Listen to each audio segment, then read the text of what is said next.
Good afternoon, everybody. Thanks so much for joining us. This is session 3B, Case Studies in Retreat. My name is Lisa Dale. I work here at Columbia University in the Earth Institute, and I am pleased to be chairing this session. We have 7 presenters in this flash style presentation. So each presentation will be just 8 minutes long. So we're going to ask all of our audience members to please hold your questions until the end, and we'll try to sort of consolidate them and use whatever remaining time is left to answer questions as a full group. But we'll just proceed from one talk to the next in this flash style. So without further ado, I'm happy to introduce our first speaker, Lisa Thalheimer, who will be speaking to us about the case study of Somalia. Thanks. Thank you, Lisa. I'll quickly share my screen if technology allows. Perfect. And start right away. Yeah, I'm a PhD student at the University of Oxford, and today I'd like to present our case study on Somalia. This is work together with Moritz Schwartz and Felix Pretis, who's right now in British Columbia in Canada. So the outline of this talk is I would first like to talk a bit about the motivation, a bit of background of Somalia, where is Somalia located, and essentially what is going on in Somalia, the results of our case study, and then going beyond the disaster response, what can we actually do and what have we learned from the case study, and then concluding with key takeaways. So displacement due to disasters, including the adverse effects of climate change, is actually one of the greatest humanitarian challenges in the 21st century. The importance of addressing disaster displacement has actually been increasingly recognized in a range of legal and policy frameworks at national, regional, and also global level. And so in this talk, we ask, in which context is displacement actually motivated by adverse climate conditions, and when by conflict? The second part of this presentation will be about beyond, what can we actually do? So here we ask, what can be done before extreme weather events compound and displace populations? So let's jump right into the background of Somalia. In Somalia, there are actually compounding vulnerabilities and displacement risks going on. So we have compound extremes, so different droughts and floods simultaneously occurring or occurring at different timescales, but impacting each other. We have large-scale internal displacement, as well as conflict, poverty, the locust crisis, food insecurity, and also obviously, as everywhere in the world, the COVID-19 pandemic going on. And just to show you how Somalia looks like, this is the Horn of Africa, and you can see in figure 1 nicely that most of the displacement, of the internal displacement, is actually happening in the south of Somalia. So we thought this is really helpful to kind of map out where displacement is occurring. But again, we don't really know why displacement is happening. We have heavy floods, desert locusts, and the COVID-19 pandemic going on, and these have contributed to a deterioration of the humanitarian conditions since the beginning of 2020, alongside drought and conflict. And the prolonged humanitarian crisis in Somalia critically hinders the pursuit of long-term recovery and durable solutions. And right now we have approximately 2.9 billion internally displaced people. We've mapped this with a circus plot to show you where essentially regionally both drought displacement and conflict displacement is occurring. And in our paper, we essentially use climate data in order to validate reported reasons of displacement to see if drought has actually really contributed to displacement or conflict. So jumping into our model, the identification strategy, which you see on the right, is nicely portrayed, and on the left we see the model input. And probably I should start with the model input. So we study the interaction between climate, in this case drought, conflict, and displacement, which you can see in numbers 1, 2, and 3 on the left-hand side. And we do that in the time range of 2016 to 2018. And the nice thing about the displacement data is that it actually includes the reported reason of displacement. And that is also divided up into drought-related, flood-related, and conflict-related. And on the right-hand side, you see the identification strategy of our econometric model with our identification strategy equation number 1 illustrated at the bottom of the page, where I refers to the region for response category C, which is aggregate climate, drought and conflict as a reported displacement reason in time t, capturing each month and year. So the nice thing here is that we actually use monthly data because not all the extreme weather events are obviously annually, a year long. Region fixed effects alpha account for the different baselines and outmigration across regions, while time fixed effects lambda capture common features affecting all of the 18 regions in Somalia. Coefficients on climate variables are given by beta and by climate, denoting the total number of climate variables in our model, as well as conflict referring to the conflict variables. Some results.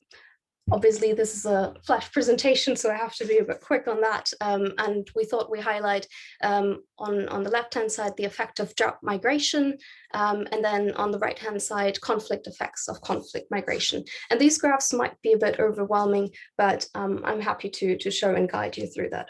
So we find essentially significant non-linear effects of both temperature and precipitation on internal displacement, which is quite interesting.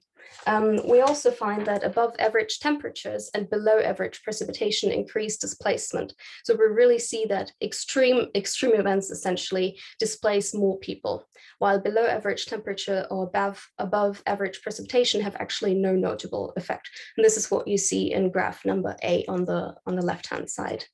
The interesting thing is when we model conflict, we find that modeling the displacement response to conflict at the origin region, so where people depart from, we find a positive significant effect with increased armed conflict leading to an increase of IDPs, which might be, straightforward.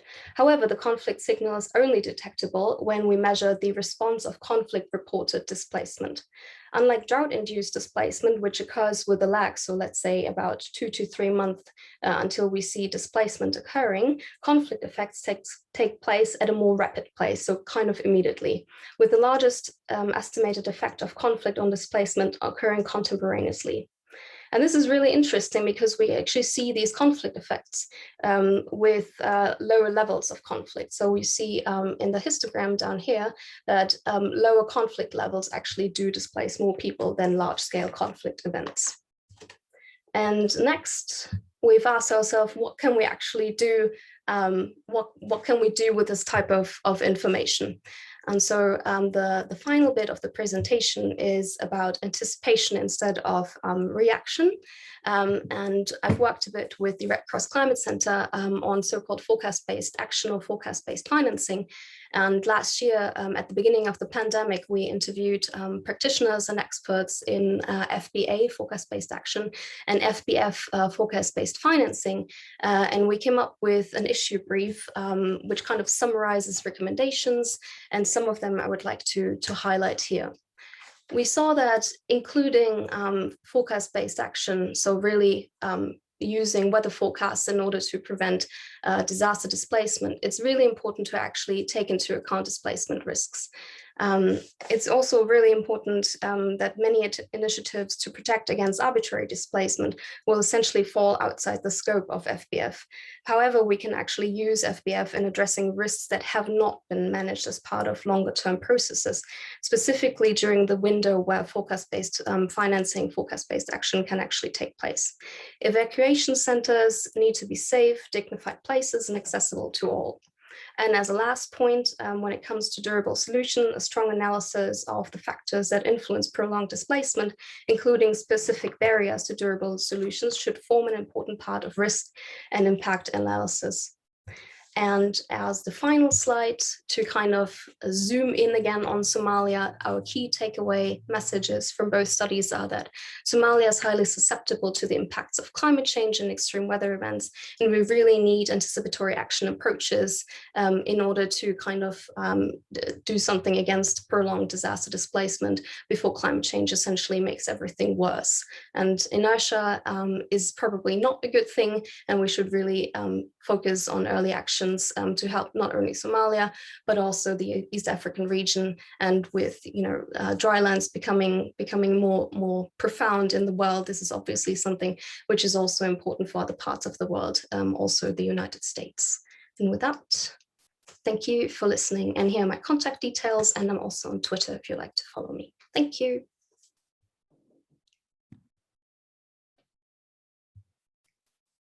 Thank you, Lisa. Great presentation, super interesting. Next up, we have Judy from New Zealand.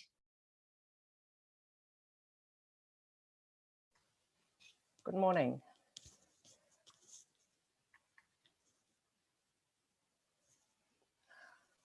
I'll just share my screen.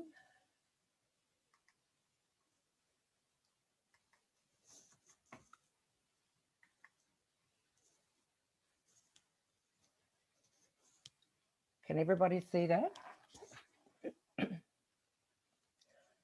Thank you and good morning. I'm going to talk this morning about whether or not we can preemptively retreat and whether that can be actively and practically implemented. I think my screen has not enlarged. There we go.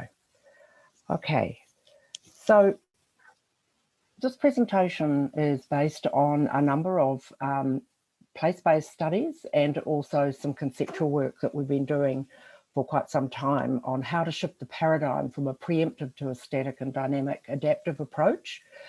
And we've been asking the question, how long can we continue to protect and protect and protect forever?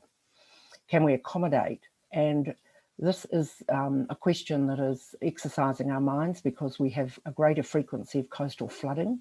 We have ongoing rising seas, and at high tide occasions, we have coastal flooding, both in estuarine areas and with cyclonic events that are occurring at the coast.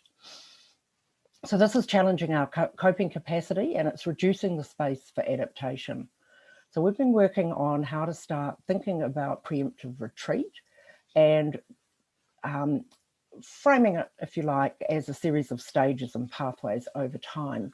So this really requires new ways of thinking about how we communicate risk, that it is changing and worsening. It's not a static risk that occurs one-off, and how decisions are taken and what tools we can use to do make decisions in these circumstances. And this requires a large amount of social contract with communities to build trust and legitimacy. So some of the enablers that are necessary for implementing retreat strategies are really understanding how sea level rise in particular at the coast is increasing and ongoing, understanding importantly what actually managed retreat comprises. Most people think it's a one-off thing, it's suddenly going to happen to them. But we have some analytical tools that are helping us change that into a dynamic decision-making based on societal values and goals, and also trying to get our heads around how effectiveness, understanding really what the effectiveness of adaptation options are. So this has been grounded in anticipatory planning, and it needs to be supported by sustainable funding, not least to have the engagement with communities. And that requires overall very enhanced political leadership that can build that trust and embed commitment devices into maintaining implementation. Now, this is one image that we've been using to communicate risk using scenarios. And on the left, you see the sea level rise scenarios across 2.6 to 8.5 plus RCPs for the emissions. And we depict this in a way that can show the performance dropping off of our particular activity that we might be making a decision about. The particular thing we're deciding, whether it's infrastructure, whether it's building houses, whether it's subdividing a piece of land. And there will be a point where there's an adaptation threshold where people can cope no longer. And so to address that, we need early signals and trigger points well ahead of the threshold that's occurring. And the pictogram on the right is showing a pathway with these signals and triggers on it, a pathway that can start with the current and move up to the future and see that the inundation is occurring and where the adaptation might be. Now, that is not a time-based adaptation threshold. It is a condition-based one. In other words, what is the trigger that will make sense for a community, for instance? And this requires, of course, monitoring. And so monitoring programs are now being set up, and we're continuing to do research on what sort of monitoring instruments and devices might be help us manage this type of situation. Now, some of you will have seen this recently published last week, and Marilyn Hashnut, the lead author in this paper with myself and Alex Magnum, is going to be speaking about this tonight at 6 o'clock, as I understand. And this piece at the bottom, the Prepare, Active, Retreat and Cleanup, was a piece of work done by one of my students who thought about over time, what does managed retreat actually comprise? And the preparation part is an important part of this, and it involves monitoring, engagement with people, and also planning across time. And so what we did here was to develop a pathways map to show how one could navigate by putting in regulations, for example, with no-build zones and temporary protection, and then moving out into the stage where the legal situations are sorted out well before the active retreat is initiated. Now, most of the buybacks that we hear about from the United States especially are after the fact. After a lot of damage has been caused. So this idea here is based on anticipating the foreseeable risks and moving forward over time and setting in place the preparation that can enable retreat to be implemented in those places where it is going to be inevitable in some way because of the limits on protection and the limits on accommodation. Raising your land at the coast is only going to last for a certain amount of time. And we're seeing a lot of subdivisions go in where they're being raised. And these are not permanent solutions. They will be temporary. And so having communities think about where their threshold is for coping and moving back and seeing what needs to be put in place before that is extremely important. Now, what supports that in our jurisdiction is a fairly inadequate set of legislation, but that is being sorted out now. There's reform going on, but we do have in the law the consideration of significant risks of national importance, particular regard to be had to the effects of climate change and the avoidance and mitigation of natural hazards. And we have statutory guidance, which is the New Zealand Coastal Policy Statement, which has a time frame of at least 100 years, and it discourages hard protection and promotes alternatives, including managed retreat. Now, managed retreat has been in that document since 2010, and prior to that was based on a precautionary principle. There is provision where it's not practical to have anything other than hard protection, say major cities, for example, where retreat is going to be much more difficult, where existing infrastructure is of national importance, for example, where managed retreat isn't the first resort, it's the last resort. And we have guidance with a number of steps for decision making that start with what's happening, what matters most to people, what can we do about it, and the development of adaptive plans that can then be monitored. Now, that's in place now. The progress on our institutional enablers have driven from this. The central piece of this diagram is in place. We have a national climate change risk assessment, which was completed last year, and we have a national adaptation plan under construction currently as we speak, and will be released for the public comment later this year. We have work underway to change the statutory basis for planning and to have a strategic plan, Planning Act and a Climate Change Adaptation Act. And the main issues here is to deal with the legal status of existing land uses at risk and the funding for managed retreat. Now that has started as a national conversation, and as you can imagine, it's fairly fraught, but that work is progressing. We also have a Climate Change Commission in place, which will be the monitor of the progress and effectiveness of adaptation. And we have our local government where the rubber hits the road and where the actual action occurs. And there is going to be greater national direction and potentially fewer units of local government so that there is greater coordination across them and economies of scale and so forth. So finally, the work in progress is integrating a dynamic adaptive planning into our changing physical space and thinking about that around condition-based instruments such as signals and triggers that could be put into planning documents and supported in law, review of options and pathways to retreat, who's responsible in the law and how can the change be initiated, and how can the changing climate community values be reflected. And this requires a very big shift towards collaborative and co-design of solutions for communities. And of course, reflecting the inequities in those who cannot move away or build again somewhere else. Many people are beginning to move from the coast, but they can afford to. But the people who can't are the ones that will not have sufficient funding to be able to move somewhere else and to deal with the issues as retreat or potentially abandonment is the option, which is not socially acceptable.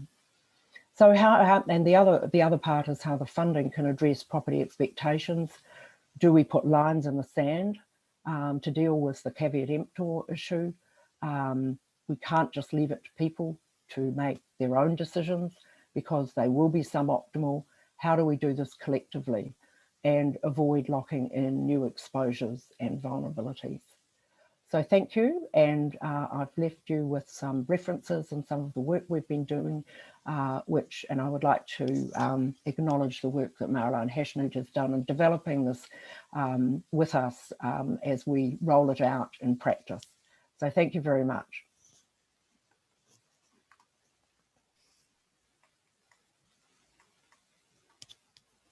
Great, thank you so much, Judy. Next up is Nora Schwaller from the University of North Carolina.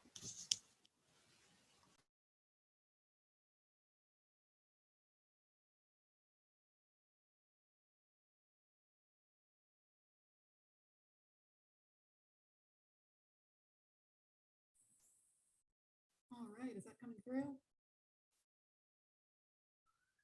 Yes. Thank you for that introduction. My name is Nora Schwaller. I'm a PhD candidate at UNC, working with Dr. Todd Bendor. And this work is on a longitudinal survey analysis for populations at a high risk for climate change impacts. And what we've done is we use surveys distributed to populations in the Albemarle-Pamlico Peninsula in North Carolina, focusing on two things. First, residents' opinions on protective actions, including retreat and in situ adaptation, and how they influence future actions, and determine the relationship between disasters, specifically hurricanes, and their shifts in these opinions on these protective actions. So just starting with the site and data collection. This site is located in North Carolina. It is this little peninsula right here. If you're having trouble seeing it in this hillshade map, it is because this peninsula looks like this. It is very flat. Most of it is within the 100-year floodplain. It is already experiencing saltwater intrusion.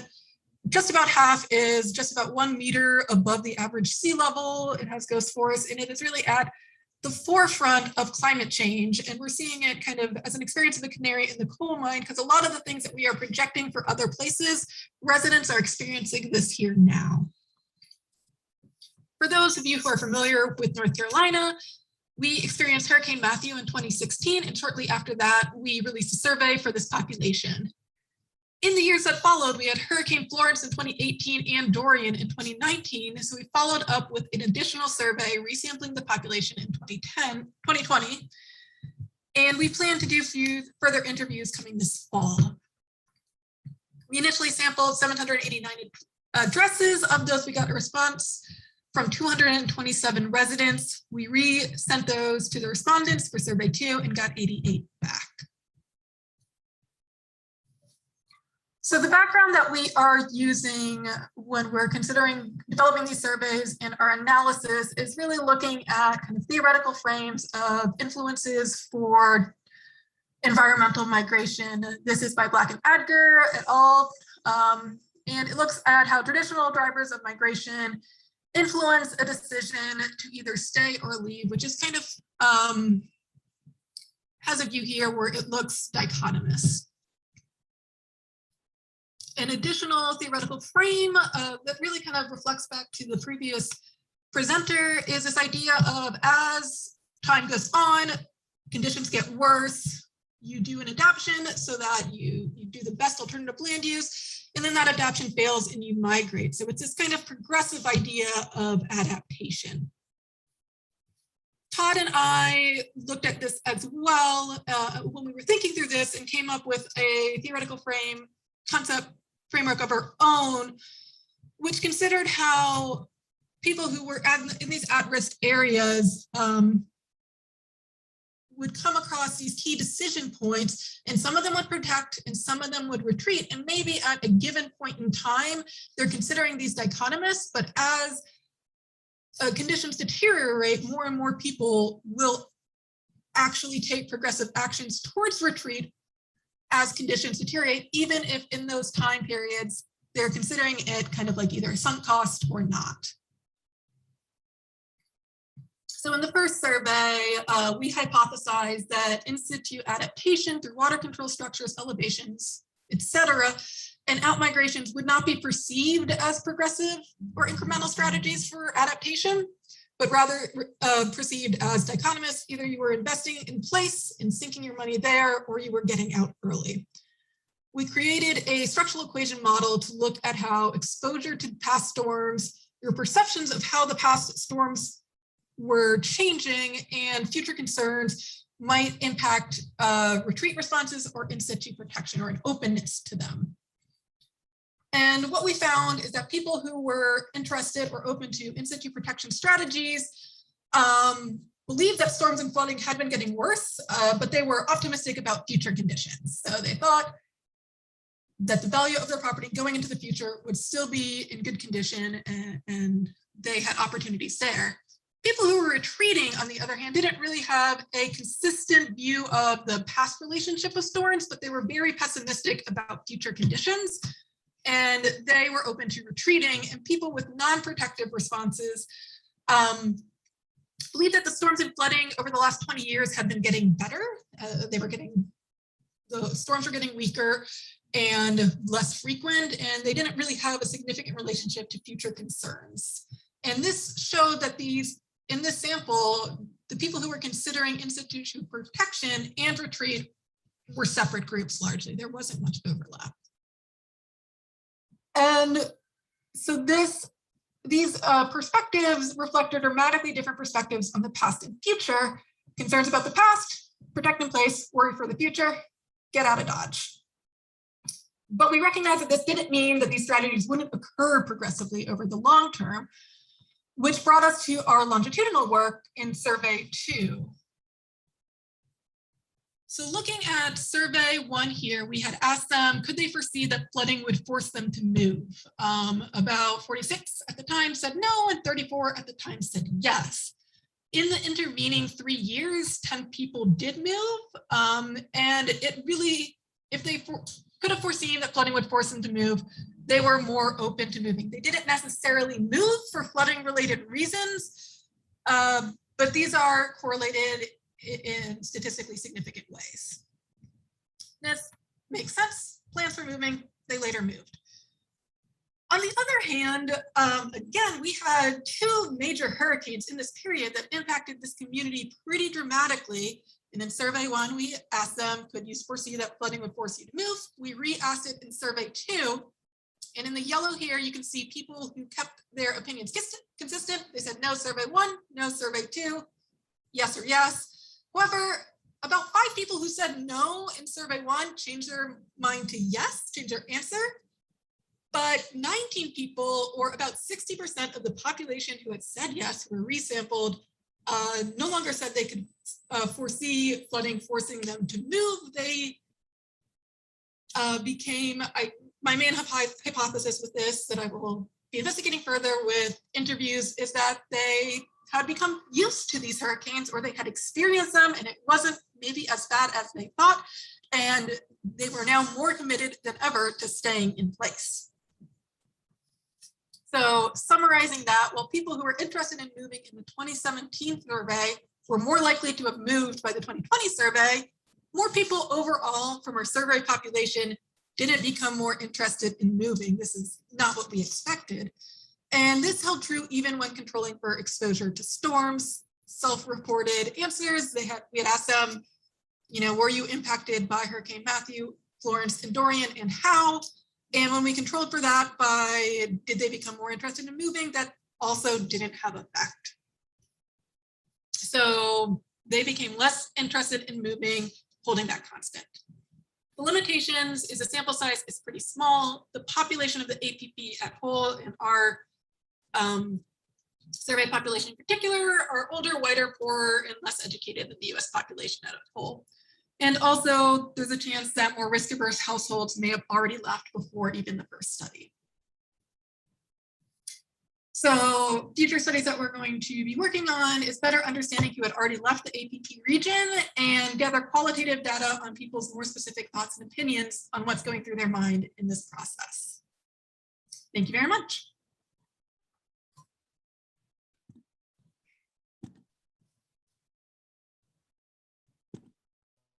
Thanks, Nora. Great job. Next up, we have Giovanna Gini, who may go a few minutes over 8 due to some translation that's part of her presentation. Turn it over to you.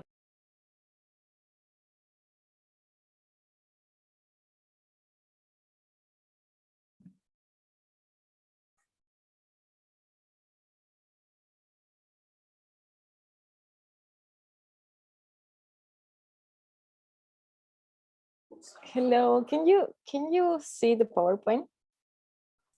Yeah. The full screen?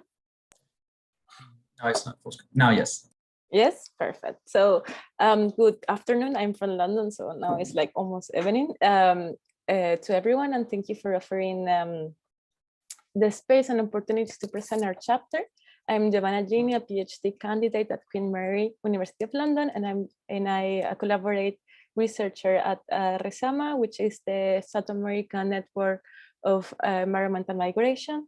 And today I will be presenting along with Tatiana Cardoso, who is a social scientist and one of the women leaders of the Enseada da Baleia community. Tati will be narrating the process of relocation, which undertook her community since 2016. First, I will introduce the methods and the aim of this presentation. After, I will give the floor to Tatiana, who will be presenting in Portuguese, but Julia Mancini, which is a policy consultant at IOM and also a researcher at RESAMA, will be translating. Thank you, Julia, for this. Although this can be a bit confusing and inconvenient, but having Tatiana speaking with here is essential to ensure that we will be consistent with the methods of our research. In the last section, section of the presentation, I will conclude by presenting the lessons learned from the process of relocation.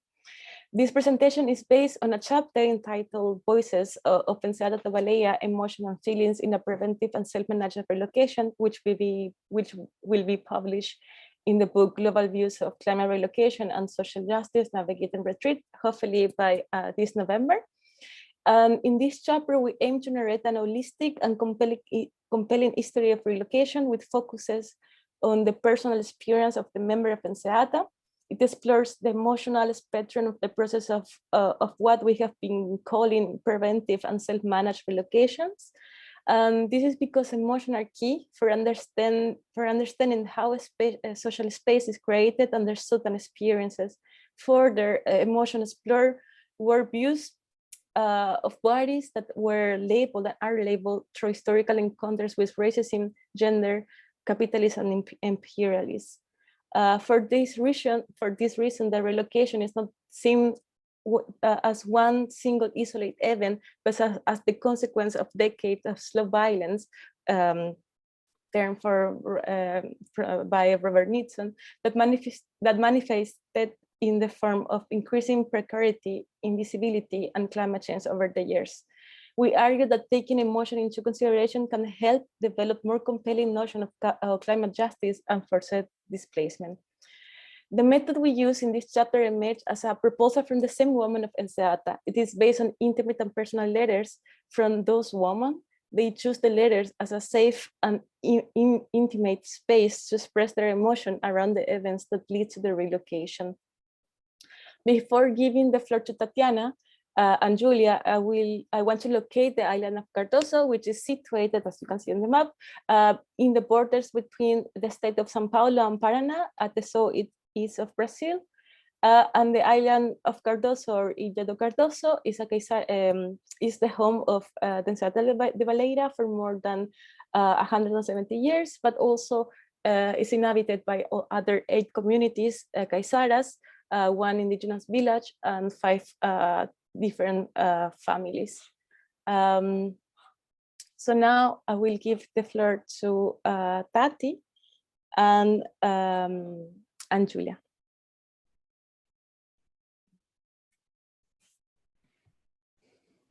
Olá, bom, sou uma mulher caiçara. Hello everyone, I am a woman and I'm caiçara. Ao longo dos anos, eu vi o meu avô, Malaquias, Throughout the years, I've seen my grandfather, Malaquias. Ele olhava para a maré, ficava parado por um longo tempo. He would see the shore and stares at it for a long time. E quando a gente questionava o que ele estava pensando, ele dizia estar pensando no futuro. And when we would ask him what was he thinking, he would say he was thinking about the future. E em 2010 ele faleceu e conseguimos entender o que deixava ele inquieto. In 2010, he passed away, and then we could understand what was the cause of his inquietude. Com a chegada da Unidade de Conservação de Proteção Integral, que sobrepôs as comunidades tradicionais, When the unity of integral protection that transposed the traditional communities, tivemos que comprar o que plantávamos. Vimos nossos parentes indo embora, enfraquecendo a comunidade. we had to buy what we built, what we planted, and we saw our family going away. Na década de 60, uma intervenção humana provocada por comerciantes de outro estado trazem erosão para o canal e água para dentro da comunidade. In the 60s, an intervention caused by the state eroded the shores of the rivers and destroyed the water and flooded the community.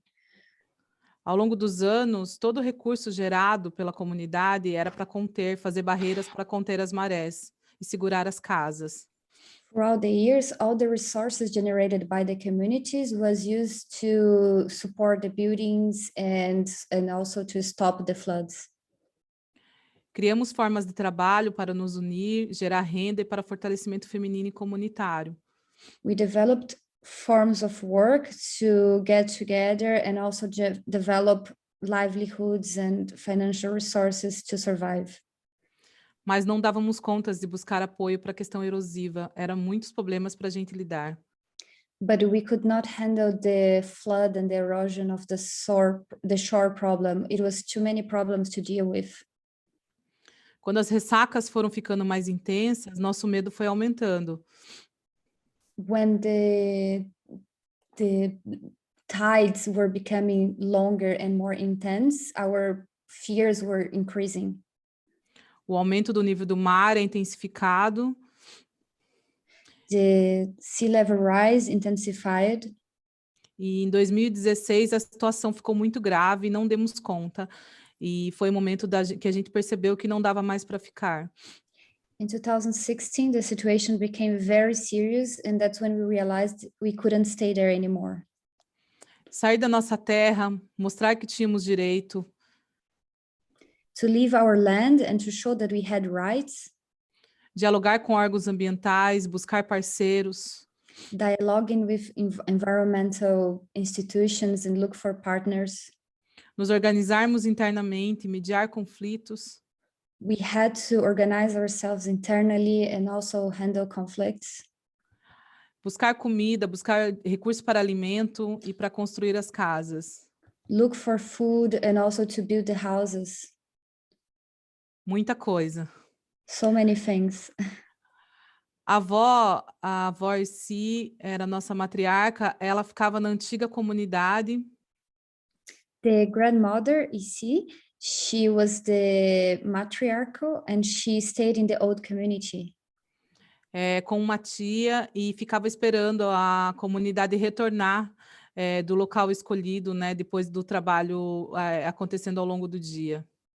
With the aunt, and she would wait for the community to return after the work throughout the day.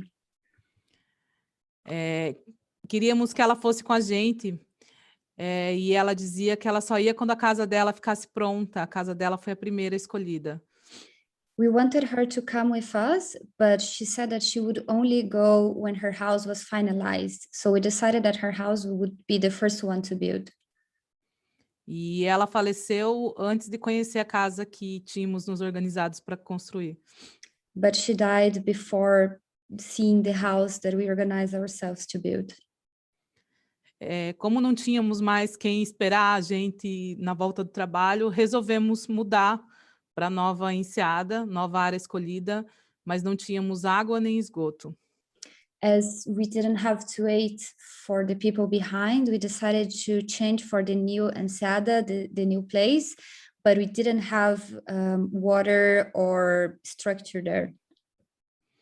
Por muitas vezes sentimos que não íamos conseguir, muitas vezes passamos mal quando íamos na antiga Enseada. So many times we felt we wouldn't make it. We got sick when we visited our previous place.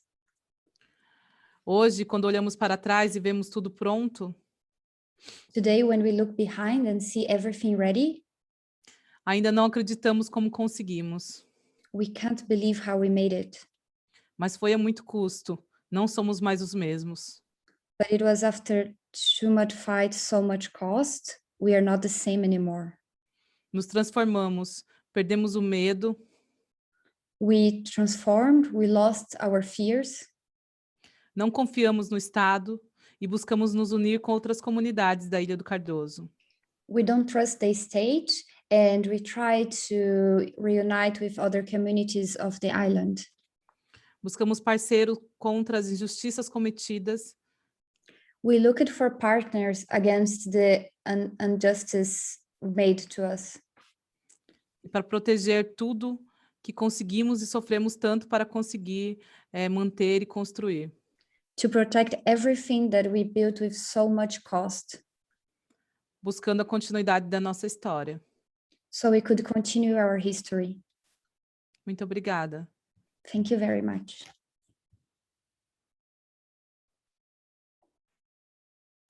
Thank you, Tatiana. Thank you, Julia. Just as a way of to conclude the presentation, during this chapter, actually the community in a meeting did a list of lessons learned, which obviously are not exhaustive, but basically what we learned is that that there is a local invisibility. Small communities have low access to basic rights during years. The authorities ignore the needs of communities, neglecting participation in the process of decision making. Lack of help to relocate and any other form of assistance to families, either food, basic sanitation, or access to health. This abandonment exposes the community to a situation of total vulnerability, not even thinking about actually the climate events happening in the territory. There is a shift of responsibility to relocate and adaptation. The responsibility to relocate lay down on their own community. This forced them to concentrate time, strength, and energy on how to achieve the reconstruction and adaptation of traditional activities, forcing them to stop economic activities, which increase their vulnerabilities. We learned that community leadership and traditional knowledge is super important, is essential in this kind of process. In the situation of abandonment and vulnerability, shared accountability and responsibility were key to achieve a successful relocation, if we can call this successful. It was necessary to divide functions during the process of relocation using the traditional knowledge to value the different skills of each member of the community, to work internally with an emotional component, emphasizing the harmony of all processes among the members of the community. Equally was the main aim during the process of relocation. Therefore, equality, sorry. Therefore, they prioritize the most vulnerable people, starting with the grandma. The main strategy that were used for the material and physical relocation was the mushi rounds. It is the moment that brings together the shared knowledge, the union of the different skills and celebration with food and traditional music gave joy and force to continue the process. As a conclusion, a self-management and preventive relocation must involve a participative and trusting relationship, not only between the members of the same community, but also with partners such as researchers and policymakers. Thank you so much. And these are our contacts for if someone wants to contact or know more about the case or our research. Yeah.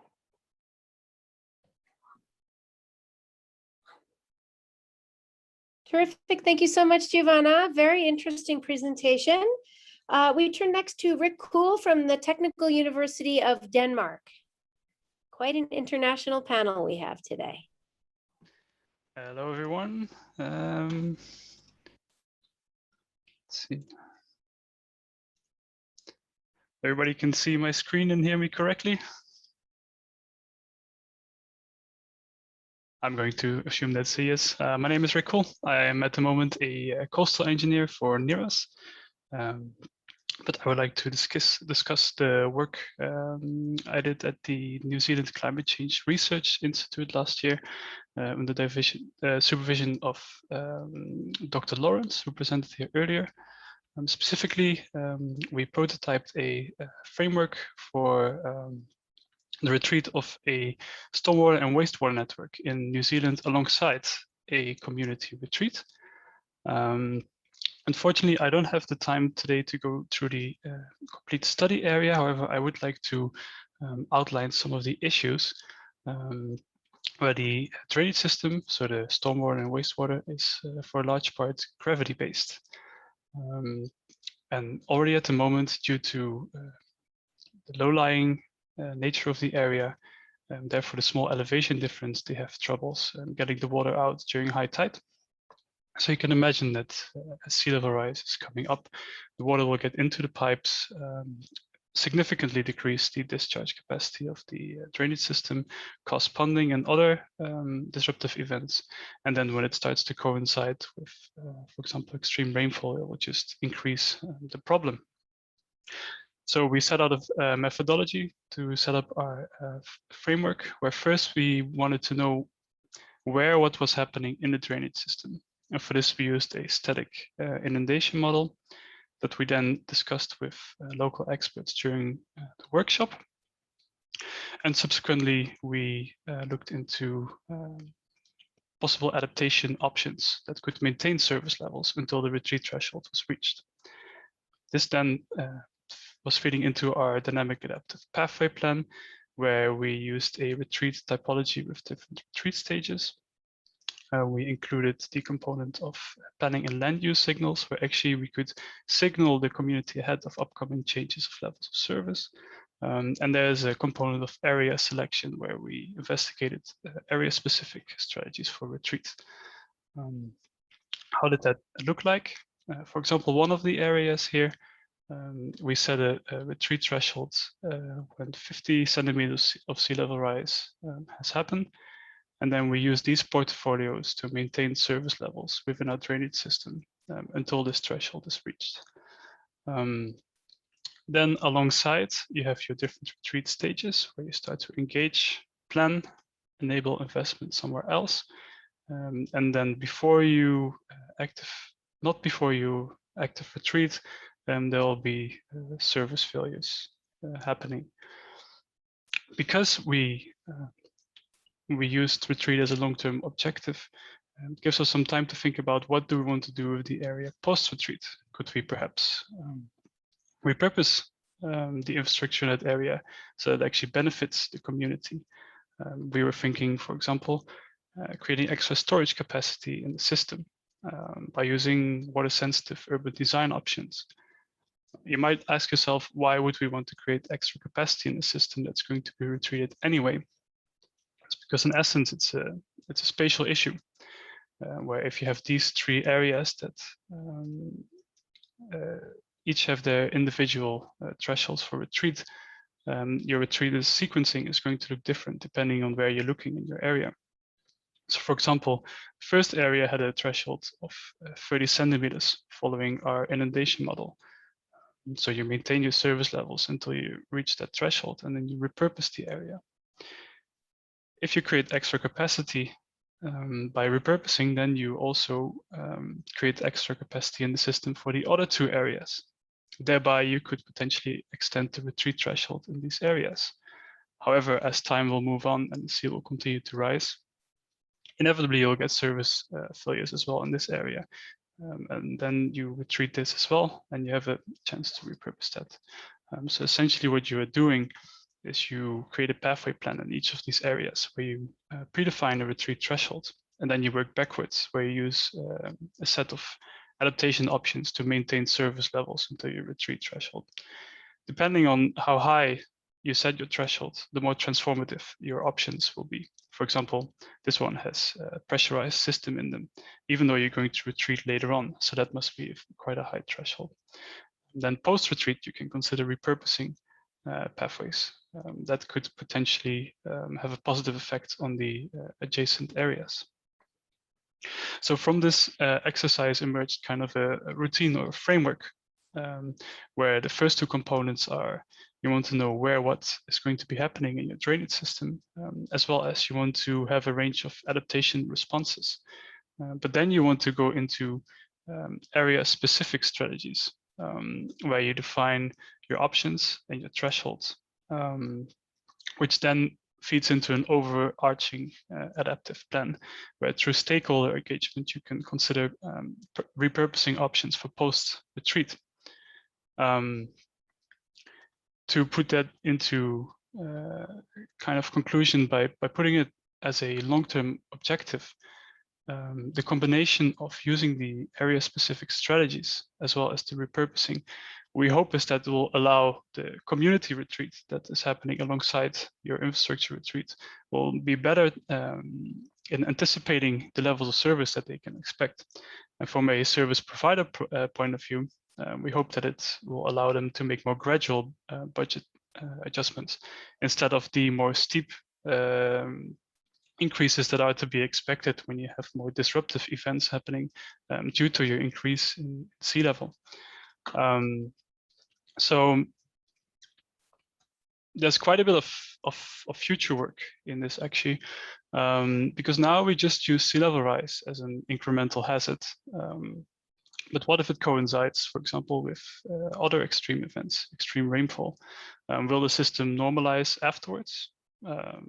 How do you handle that? It might be that the threshold is actually not physical. It might be that the community is just fed up with these floodings and might actually accelerate your retreat threshold. Then there's a bit of work in the portfolios, because now we use a generic set of portfolios in each of the different areas, but depending on where you're going to implement them in the drainage system, they will behave differently. And then you can move towards quantifying your levels of service, which will make a better link with your community retreat. And we'll also start to move towards a cost-benefit analysis, where you can start to consider which pathways or portfolios would actually be worth implementing to maintain levels of service until the retreat threshold.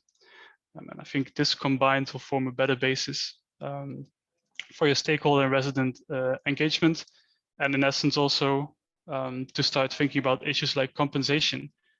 If not all areas are going to retreat at the same time, for example, how are you going to handle something like that? With that, I would like to thank you very much for your attention. If you have any questions, feel free to ask them at the end of this presentation. And if you have any other inquiries, you can contact me below on this information. Thank you.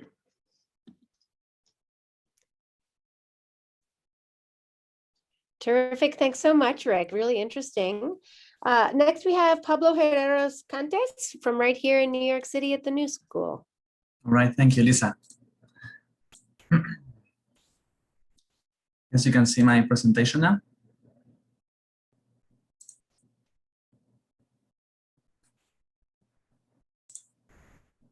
Perfect. Sorry, I couldn't see that. All right. Well, thank you very much for being here this afternoon. My name is Pablo Herreros Cantes, and I'm a research fellow at the Urban Systems Lab. And I am super excited to share with you some of the outcomes that are introduced in the paper that we recently published, titled Shifting Landscapes of Coastal Flood Risk, Environmental Injustice of Urban Change, Sea Level Rise, and Differential Vulnerability in New York City. It's a very fast presentation, as you already can see or tell. And this presentation, I can only say it only scratches the surface of a very complete paper that I will share in the end of the presentation, and it's open access published, and also a very complex context of what flood risk framing and management means here in New York City and what we're going through on the policy arena. The rationale for the study dates back to early 2018 when I joined the Urban Systems Lab as a GIS intern, basically. And I was very, very eager to come up with a way to represent or analyze how flood risk has evolved in the city of New York. And the first thing that I came across that led to me wanting to do that kind of research was when, as a new citizen here in New York City, I found out that there were two different flood risk maps in the city. One had been published or had actually been revised in 2007 and was what is known as the effective floodplain, which is the floodplain that is used to determine who needs to get an insurance in the National Flood Insurance Program. And then a newly released preliminary floodplain in 2013 that was supposed to become effective in 2015. And this new preliminary floodplain was showing that twice as many structures and households were located in the new floodplain compared to the previous one. This is how, for example, those two floodplains look in Canarsie, which is a neighborhood here in Queens. However, the city didn't quite like that new preliminary flood risk maps and decided to appeal against them. And I was very surprised when I first read this because I thought that the maps were going to be accepted as kind of like the outcome of scientific practice that was aiming to inform what the actual flood risk was in the city. And one of the main reasons for the city to appeal was a fear against overestimating flood risk that was going to cause the premiums of the insurances that people were going to have to purchase, quote unquote, unnecessarily high. So while the goal was to have a clear representation of what flood risk is in the city, it was also to defend the citizens' interest in saving money to them. So the consequence of that appeal, which was accepted, is that there is still now today a coastal risk study in the making that is expected to be preliminarily released in 2024, which is 11 years after the first preliminary update for the floodplain was released. And until then, the previous 2007 floodplain maps remain effective under the National Flood Insurance Program, meaning that we are still relying to inform flood insurance purchase on a still outdated map, just to prevent ourselves from overestimating it. So our main research question was broadly, how has flood risk changed during the decade that passed between the revision of the 2007 floodplain and today, which back when this study was being done was 2018. And we focused on 6 case study community districts, which are the ones highlighted here, and that, as you can see, have different variations in what the two floodplains, the effective 2007 and the preliminary 2013, were showing. For example, in Coney Island, according to the preliminary floodplain that was released in 2013, the entire community district is exposed to what is called the special flood hazard area, which is the 100 years floodplain. On the other hand, for example, places like City Island in Co-op City in the Bronx have a much smaller variation in how the floodplain looks. And in fact, they have a very slightly smaller floodplain area. However, not everything is hazard, which is what we're talking about so far, which is the extent of the floodplains. But in our study, we wanted to also check how these communities that are exposed to flooding are changing in terms of social vulnerability and exposure. So the question became a much more nuanced one, with being, while this new flood map is being redone and delayed due to the appeal of the city in their interest in not overestimating flood risk, what is happening in the communities that might or might not be exposed, which are those communities that are located in the floodplain of 2013 that is being run again from scratch.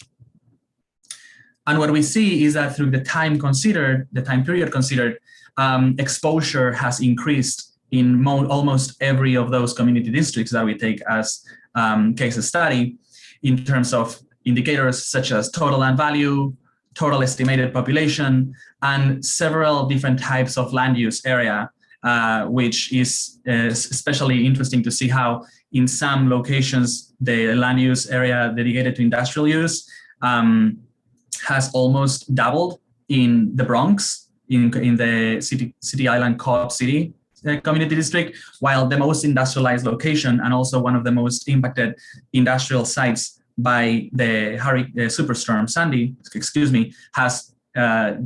has lost half of their industrial areas.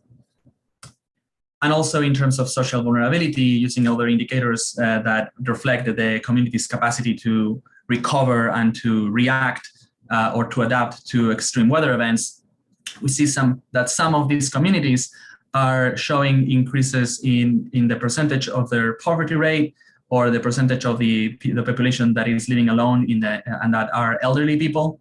And these changes, for example, are observed here in the Lower East Side and in Coney Island, which again is one of the most affected community districts, both by the preliminary 2013 and the effective 2007 previous floodplain map.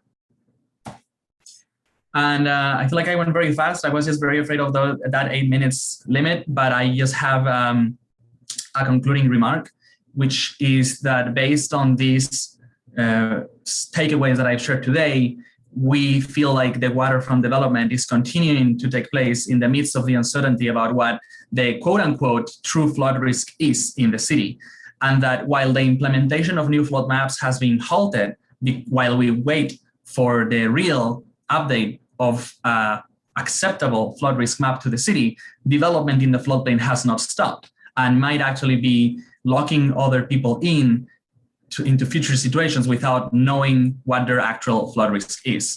And I think that these observations are very linked to this quoted text by Sarah Prall in her article Drawing Lines that state that because mapping takes place within the context of the NFIP, mapping in the USA cannot be separated from the costs of flood insurance, and that tends to take over the conversation about how individuals and communities should react to flood risk and adapt to it. So that's all for now. And there is my contact in case you're interested in keeping the conversation going. I encourage you to access the paper if you're interested, and to reach out to me in case if you are interested in some follow-up questions that, of course, are needed. As always in research, there's always more that you can do. So thank you very much.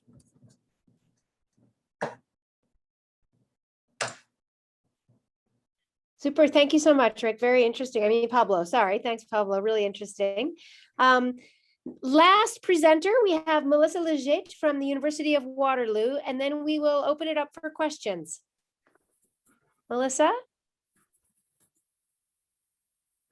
Thanks, Lisa. I will just get my screen shared here.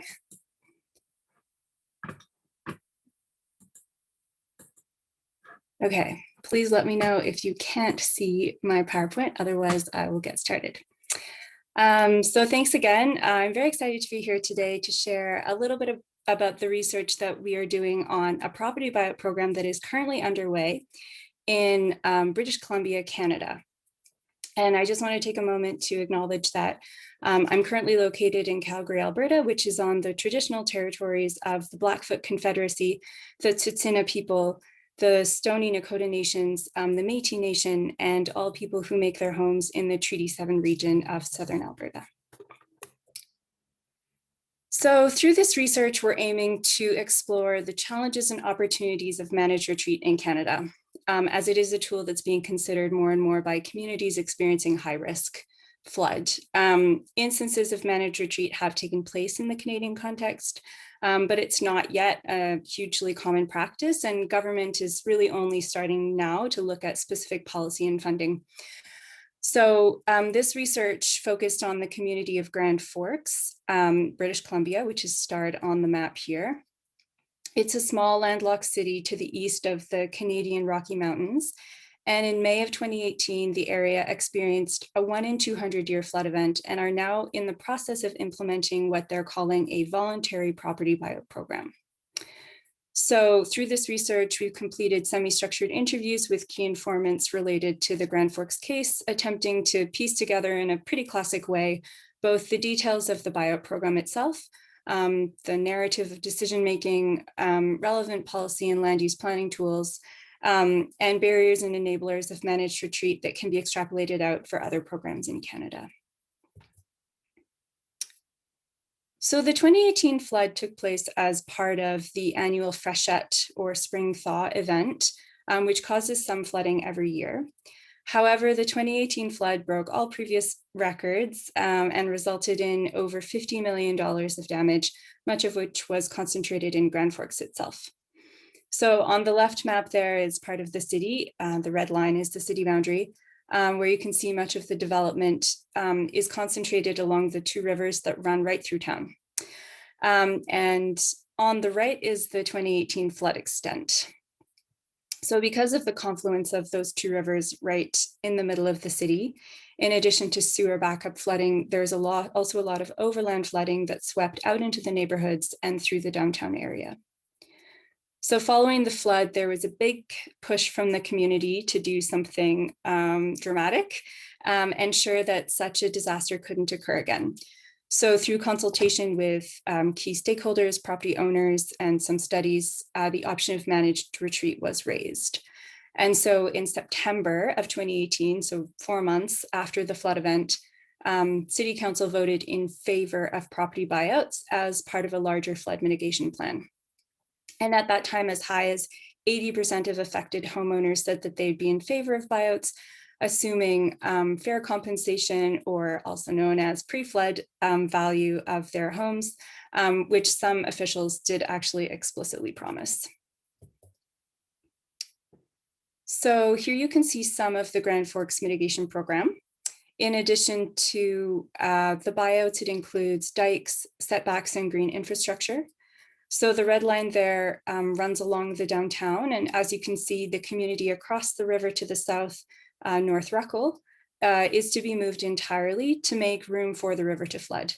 And then 2 other communities along the river to the south will be partially bought out, mostly to make room for other flood works. So South Ruckle, which you can see there, and then Johnson Flats, which is just at the very bottom of the map there.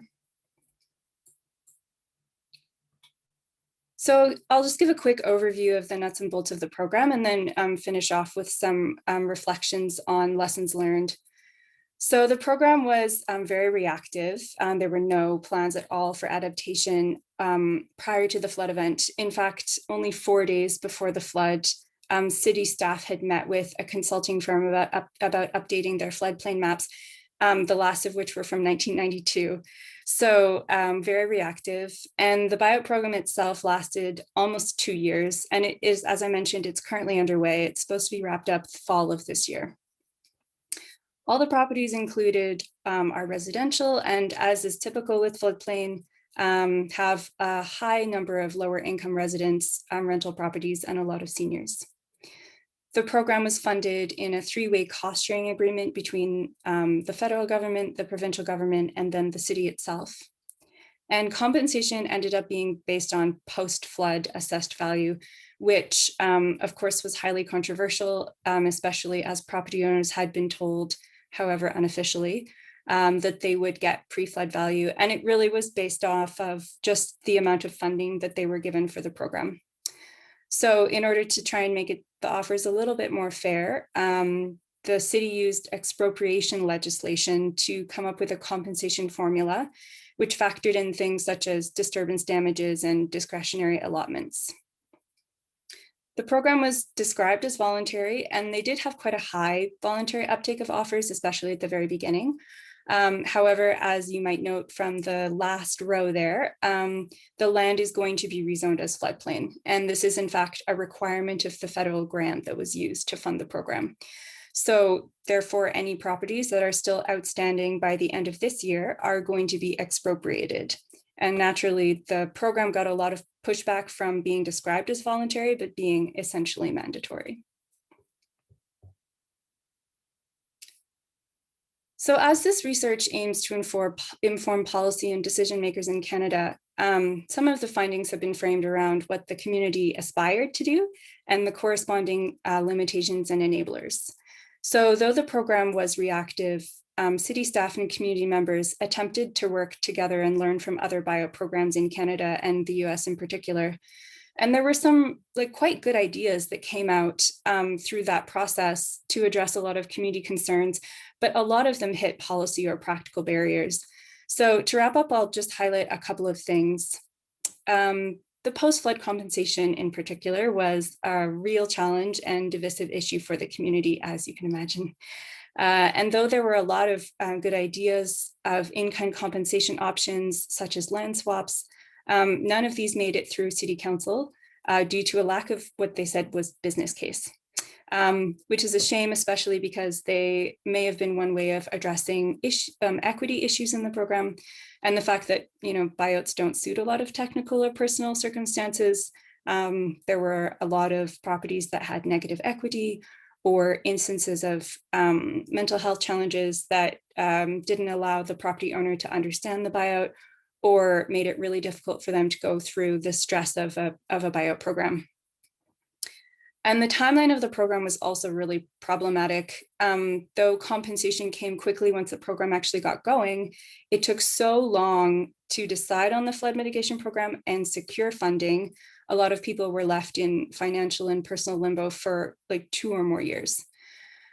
And for a lot of the shortcomings of this program, capacity came up as a significant limitation, primarily lack of resources, expertise, and just people power to help support municipal workers and community leaders trying to make informed decisions.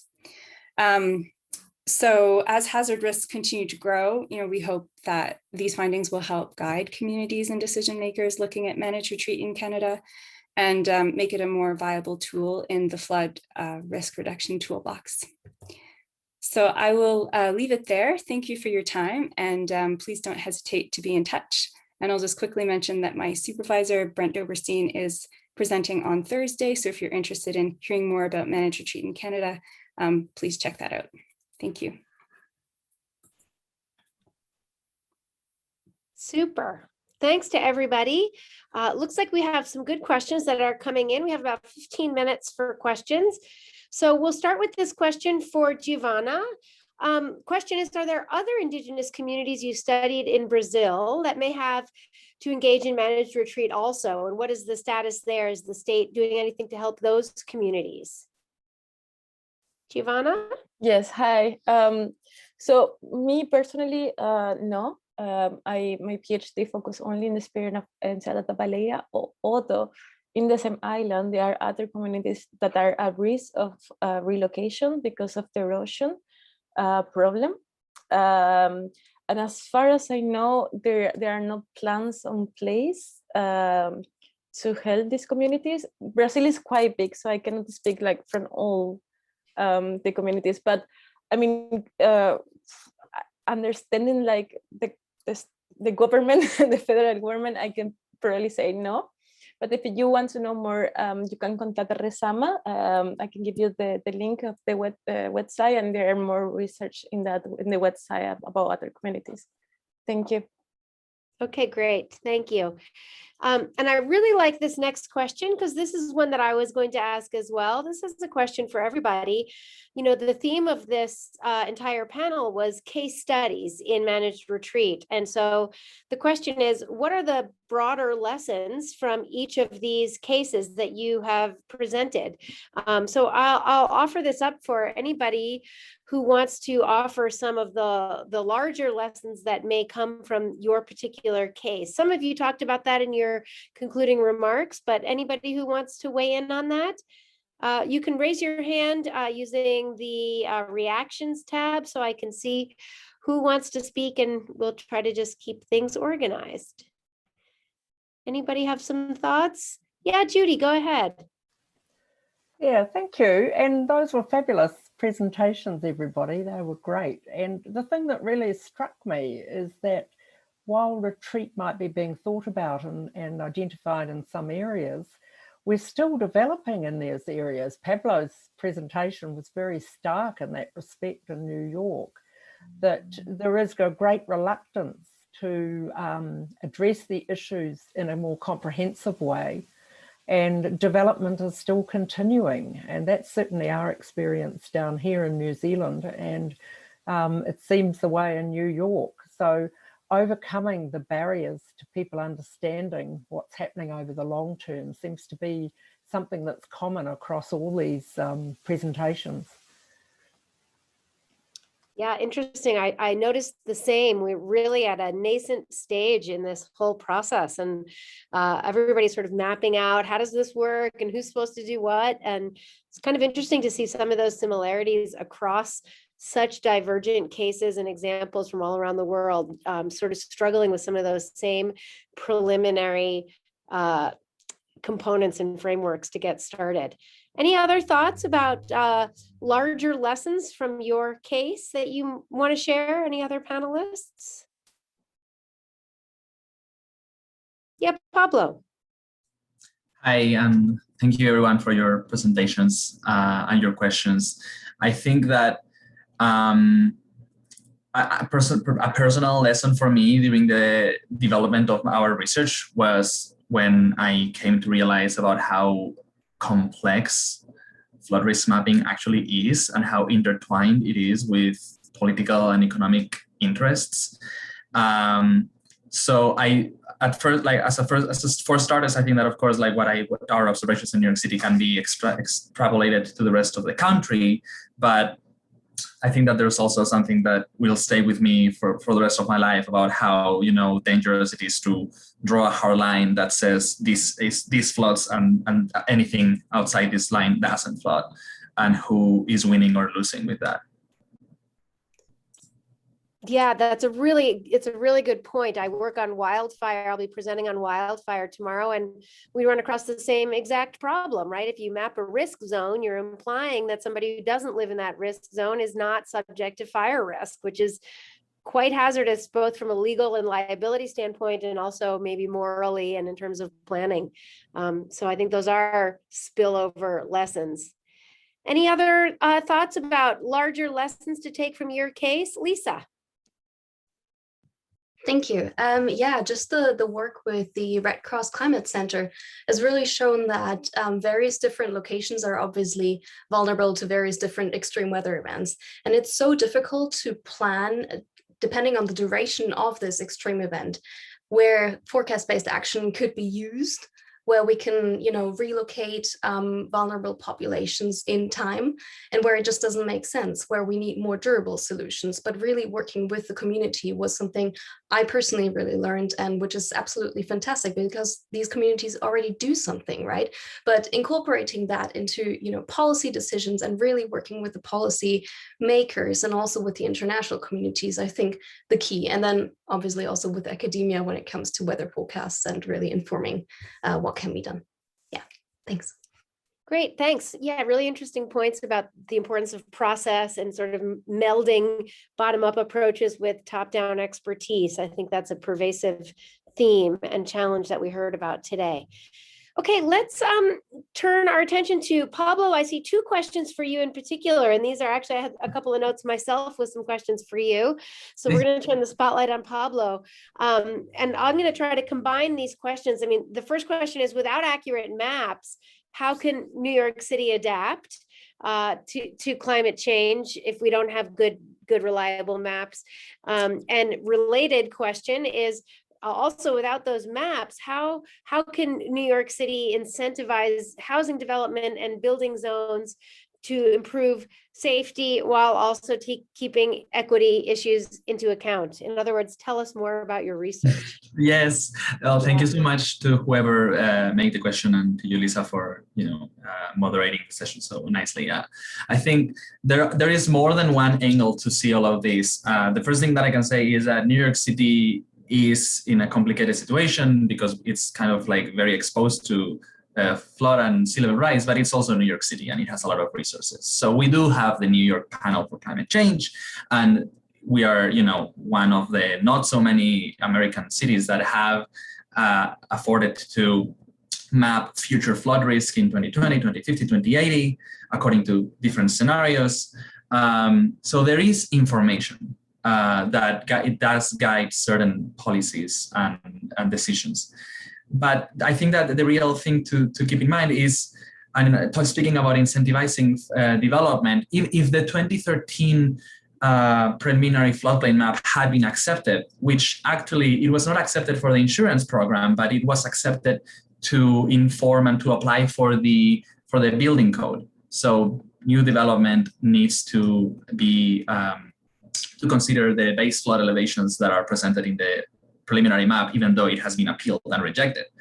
But even with that, it's still a static idea of where we are today and how high the flooding will get in a 100 years event. So what my fear is not that much about the need for accurate flood risk maps, is the need to change policies and the context, so that knowing what the flood risk is doesn't encourage development in the floodplain that is only capable of resisting the flood risk we know, and not the one that we might have in 10 years to 100 years from now. So the direct response to whether I think that we should incentivize housing development in areas far away from flood risk areas, I don't know where it should be, but I think that definitely there's a pending conversation about how the waterfronts of New York City are one of the places that are being most developed. So yeah. Yeah, I'm going to pile on while we have you. And my question was also about your presentation and about the National Flood Insurance Program. And one of the conversations, I was in a whole panel this morning on insurance. I don't know if you had a chance to attend that panel as well. It was super interesting. And one of the things that always comes up in those conversations is, what do we do about subsidized insurance? Is that an appropriate role for government? Does that create perverse incentives? Does it even create a moral hazard by blocking risk reflexive pricing, for example, by baking in a subsidy and giving people maybe the wrong idea? So I wonder what your thoughts are on those issues in the New York City. Yeah, case.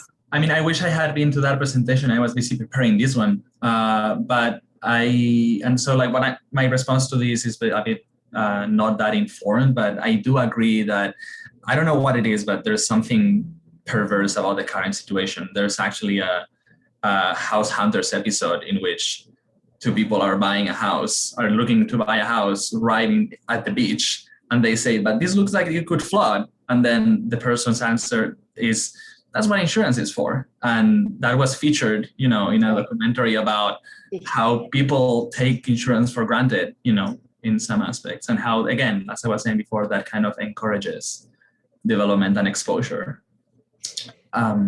Yeah, I think I'll leave it there because I don't want to take time from others, but happy to, get this conversation going in any other platform. Great. Thanks so much, Pablo. Yeah. And we have a question for Melissa about the buyout program in Atlanta. Do you have any recommendations? What could be improved in your case to improve the buyout program? big question, so I'll try and be brief. I have lots of thoughts on, kind of the technical aspects of the program and what could be improved there. I mean, I'll make the comment that in the case of the Grand Forks buyout, a lot of those kind of technical elements were really due to the lack of policy and funding that exists in the Canadian context for things like buyouts. So, very briefly, one of the reasons why they had to use post-flood values for compensation was because the federal grant that they were able to get came from Infrastructure Canada and was and only allowed them to purchase the land because it was for infrastructure to turn it into natural infrastructure and not the properties. So they had to find, funding for that somewhere else. And so it was kind of cobbled together. So in terms of those elements, there's all kinds of recommendations I could make regarding kind of policy and funding at the government level. But sort of more specifically about the buyout process at the community level, one really big thing that came up over and over again was communication. So, when you're looking at a timeline of, 2+ years, communication is really important. And it's something they lacked from the very beginning because the city didn't really know what they could do because buyouts aren't really happening very much in Canada yet. And there isn't really a guide of what you can do. They, instead of not sharing any information, they shared a lot of different information and a lot of different messages. And it's one of the reasons why the sort of public support for the program ebbed and flowed over those 2 years, to the point where they eventually hired a consulting communications firm to manage communications between the city and governments and the community. So that's something that I think came out of the research, that's a really big thing that could have been that would have made things a lot better early on, specifically at the community level. Great. I think that's a lesson that also kind of wove through some of the other case studies as well, that improved communication, both top down and bottom up, is often necessary for improved outcomes. I think that's all of the questions we had. We have about 3 minutes remaining. So if any of the panelists have questions for each other, this is a chance to ask them. You might throw it in the chat box. Otherwise, we can give you back 3 minutes of your life. Any last thoughts? I'll just keep an eye on the chat box for a few more seconds. Okay. Well, thanks so much to our audience for joining us and for our panelists for a really fascinating array of interesting case studies from all over the world. Thanks to everybody. Be well. Have a great evening.